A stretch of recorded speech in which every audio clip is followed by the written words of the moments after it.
there were so many exciting things that were happening. Just to give everybody an idea, the top 4 make it out of APAC North. Where do they sit? Let's be honest, we're all kind of biased towards APAC North and we want them to win in the playoffs.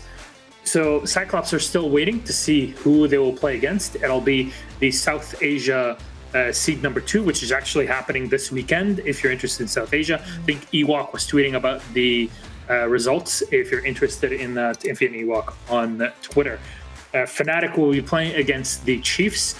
Guts will be playing against 7th Heaven, and the Knights will be playing against the South Asia Seed 1 that we still are yet to determine. Cloud9 and Elevate, being number 1 in APAC North and APAC South, OCE at least, will be playing against one another in the upper bracket grand final. Winner of that game makes it to the grand final of the entire tournament. That's the advantage that you give yourself, plus huge amount of 6 invitational points. Cloud9 and the major win they had last season was worth 510 points. That is going to be the worth of the championship matchup now. So if you win that, it's 510 points. So either Cloud9 or Elevate will be walking away with that. That is basically, well, not anymore enough to secure them due to the fact that there's 3 stages now, but it sets them up quite well.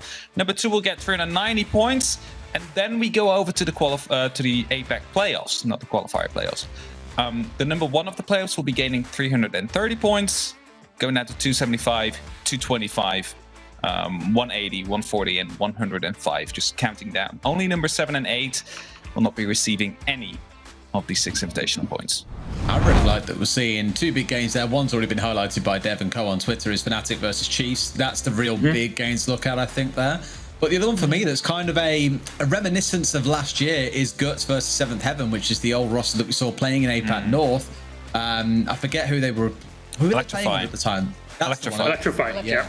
So it was basically Guts versus Electrify that we saw a good few times last season, basically getting a rematch of that. That should be really fun to watch, actually, to see if now that 7th Heaven are finishing above teams like Giants, for example, and are sat in 4th place, is this a real goal up for them? Or is there something to be said about, it's just a move over there that things haven't gone so well for other teams? Or basically, is the 7th Heaven looking good? Or the teams that are under them who have just been completely surprised by the move to APAC South? Yeah, I wanted to mention that a lot has actually changed because 7th Heaven suddenly showing up huge, coming into that top 4 spot whilst they struggled to get wins over the last year. Union Gaming, just mentioned them before, were not able to qualify. MercenarieZ took it until the 4th qualifier before they finally secured themselves a spot in their own nationals. Like, they were almost both not there, the number 1 and 2 that we've seen. And of course, we have like Xavier now suddenly, which is now called Elevate, coming up for the championship matchup. There's so many changes compared to what we've seen a mere 6 months ago. I'm really excited for these playoffs and the championship matchup. About the standings, again, I'm just going to put them for everybody.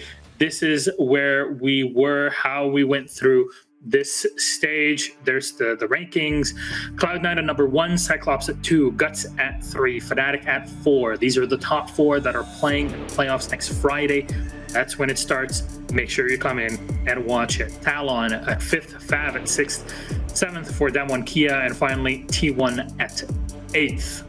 Surprising names, but you know what? It's good to have some old ones back in the running in APAC North. Until then, ladies and gentlemen, make sure that you catch the playoffs next Friday, Saturday, and Sunday. You have to watch them for APAC if you're a fan. There's no way that you can miss them.